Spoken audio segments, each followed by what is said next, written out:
No.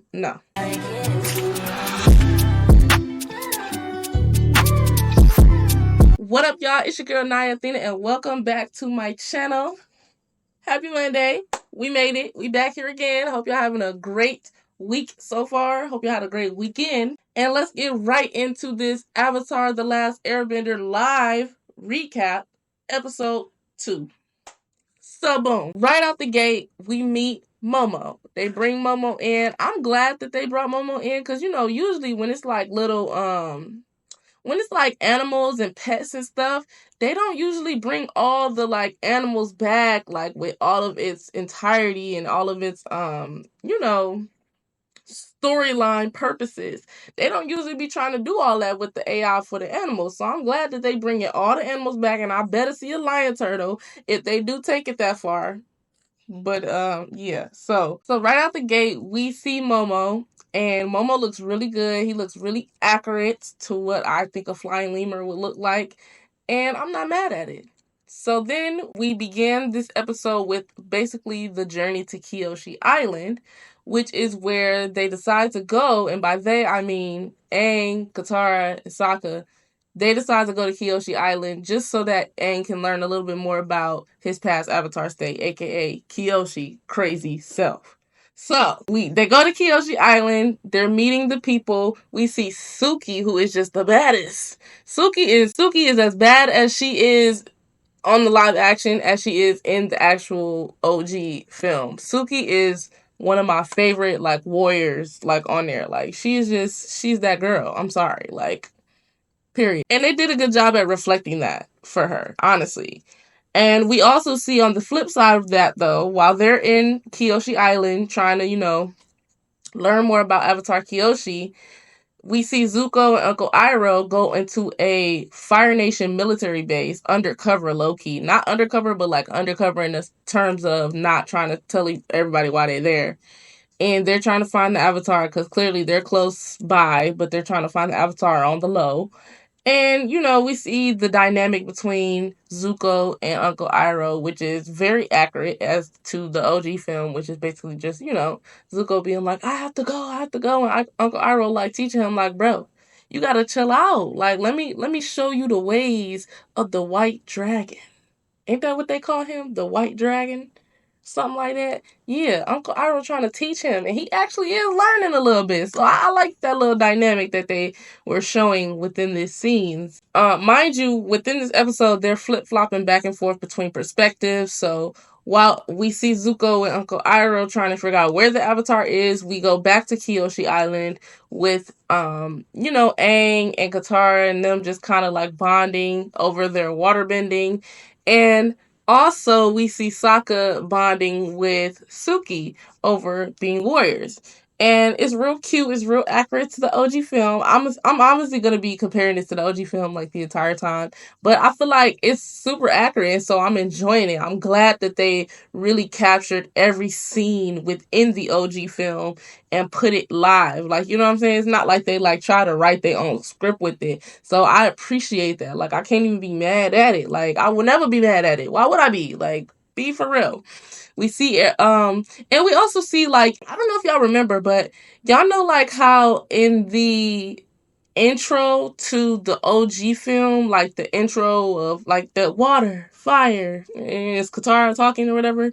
You know how they show like Aang in the end playing on his airball and running into the stone or whatever.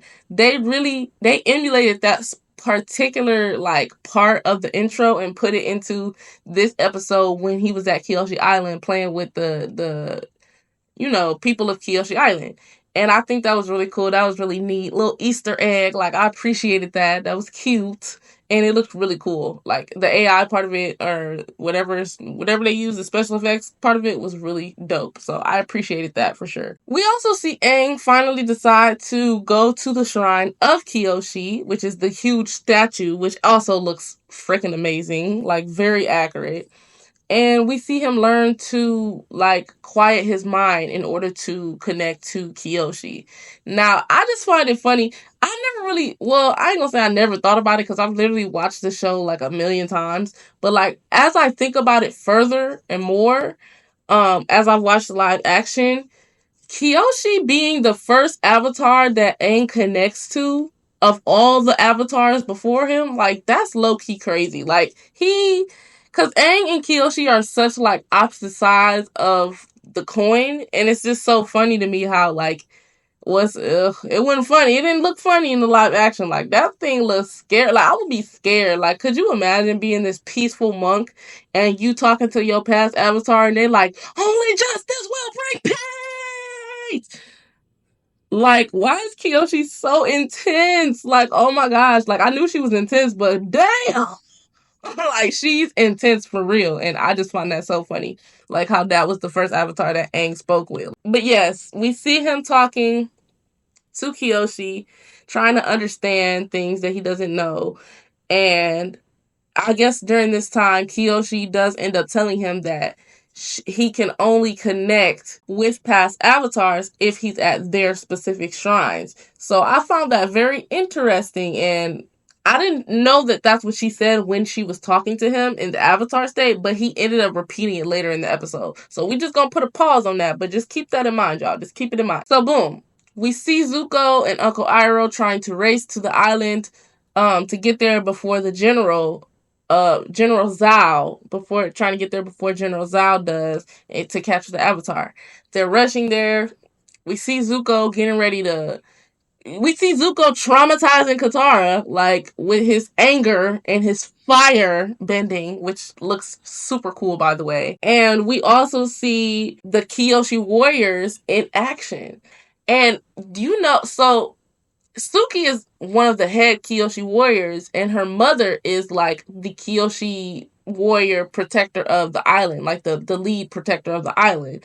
And her mother is like old and doesn't even wear the Kyoshi like stuff anymore, but she's still the leader, you know what I'm saying? Like the political leader or whatever. And bro, like, they show General Zhao and his Fire Nation trying to like look around, like, oh, where the Avatar at? I know he here, like, whatever. And they show Suki's mother grab the Fire Nation's neck and fling him off across, not even like across the ground. Why did they make the kill? That doesn't even make sense how strong they made her. I don't know what the Kyoshi Warriors was on. Like, they don't have bending, but they shouldn't be inhumanely strong. Like, that's crazy to me. That was a wild. I feel like that they definitely dramatized that out, because there's no way that would have been realistic. Like, they are just strong warriors. They not inhumane strong. Like, bro, that was so funny to me. But I was like, why did they make this old lady so strong? Like, that was so funny to me. Like, it was literally hilarious. Had me dying. But yeah, like, I loved how they really channeled the intensity of Kyoshi. Like, Kyoshi did not play. Kyoshi was like, you have to be relentless in getting justice. Kyoshi was like, so intense, and Aang was like, bro, are you sure? Like, is that the only way? Like, are you positive though? Like, and she was like, yes. Like, Kyoshi is definitely the warrior spirit of the avatars. Of all the avatars, she is the warrior for sure. But in the end, Kyoshi helps Aang save Kyoshi Island, taking on her form within Aang. So, like, everybody was like, oh yeah, he got my respect. Aang got the respect of Kyoshi Island and all of its people from that whole, ordain. So that was good. I'm over here like, that was good. Yeah, that was part of this episode.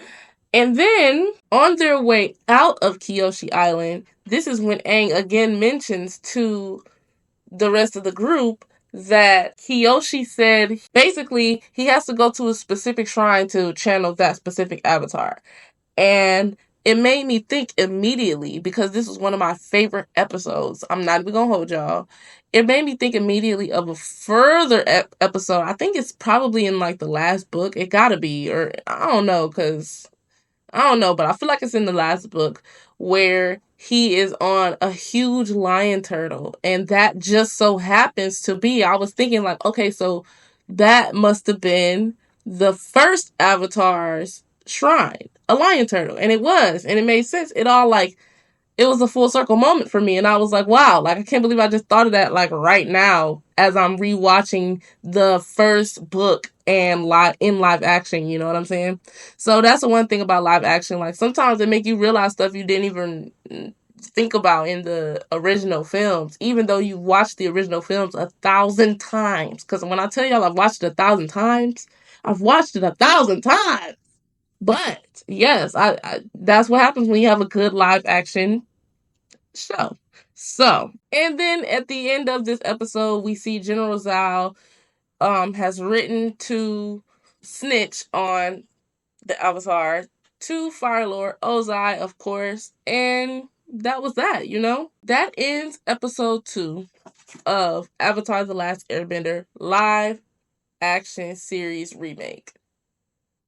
I'm excited, y'all. I really want to watch the next episode. I be saying I'm gonna watch it, but I usually like wait a little bit because something about like I like actually the anticipation of waiting for each episode. Even though I could binge watch it, I like the anticipation of waiting because I already know what's gonna happen, but also I don't know how it's gonna make me feel. I don't know what I'm gonna think about that's new or like just like about it. So it's really exciting for me, and I hope it's exciting for y'all too to like come recap it with me every week. But with that being said, make sure you leave a like, comment, share, subscribe, tell a friend and tell a friend, and I will see y'all in the next one.